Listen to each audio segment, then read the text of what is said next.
Thank you so much for joining. I'm Mike Manella from the Nerds of Color, and I am happy to accept this mission with you today. Same here. Um, First off, can I just say that I'm going to say this very loudly. Even though it's a movie, I am happy we got to see a black female president in the White House. Say And that. it's something that I literally wish we had today. I'm going to be honest. Okay. How does it feel to play such a monumental figure in this Mission Impossible universe? Just that monumental, wonderful. I mean, it's an amazing, tremendous. Oh my gosh, Mission Impossible, 30 years. 3 decades. What a franchise, and to be able to bring it on home this way, pretty stupendous. I love that. Erica Sloan has had a very complex relationship, of course, with Ethan Hunt. She's used a hammer before, and now, she's kind of depending on the chisel. Can you talk a little bit about how that relationship and that opinion of Ethan Hunt and the IMF in general has changed since Fallout? Oh my gosh, yeah. Erica was the director of the CIA. He is, here at IMF. He's doing things there. He has ideas about doing it his way. She has her own particular ideas, but they truly have to have a meeting of the minds. They are each other's best option. They rely on each other, whether they know it, admit it, or not. But in a final reckoning, in the end, when all the chips are thrown in, they need each other. Absolutely. My last question. You're, of course, no stranger to playing amazing female leaders. Your Queen Ramonda was one of the greatest performances I'd seen, like, in the history of not just the Marvel Cinematic Universe, but absolutely that year in cinema and maybe this decade even. And now you're playing Erica Sloan, again, a strong leader who I think has tough decisions to make, but actually makes them pragmatically and makes the smart ones. What do you think leadership could, today could learn from the examples of Queen Ramonda and Erica Sloan?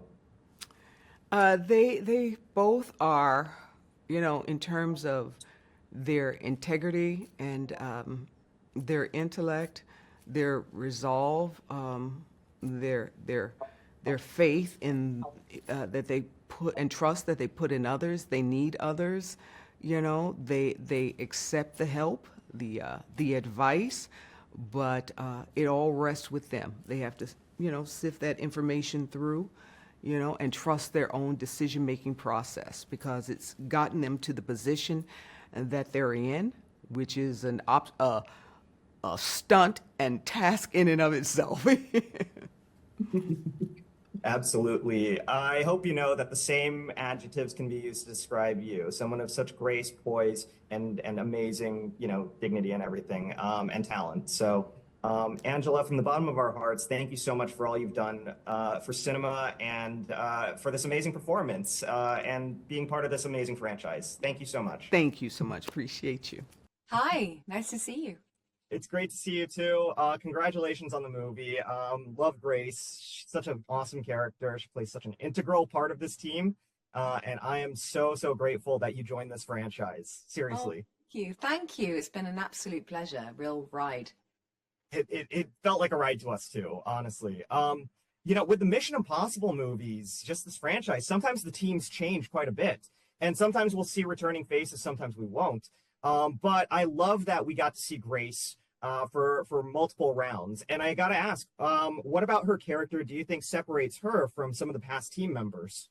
I think all the team members are singular and distinctive in their own way. They all bring different kind of qualities. And I think the thing I like most about Grace is how mercurial and slippery she is. She's out of her depth, but she's making it up as she goes along. And I think that takes a tremendous amount of courage, or maybe just kind of, boldness. And I think that it also creates a sense of kind of moments for comedic, comedic storytelling in there. So I've had great fun playing her.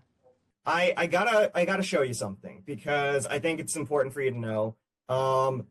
This is a friend of mine. This was her first Marvel cosplay. Peggy Carter.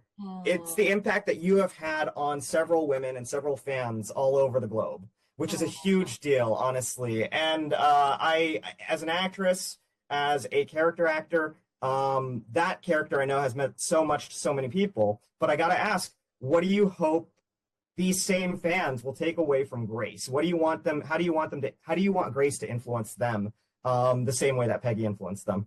I think the thing with Grace and the thing about this whole movie is really the theme is friendship, and the theme is about team and how to sacrifice personal ambition for the greater good. And I think that's incredibly moving to see. And so the cost of caring about people and belonging is the fear of losing them.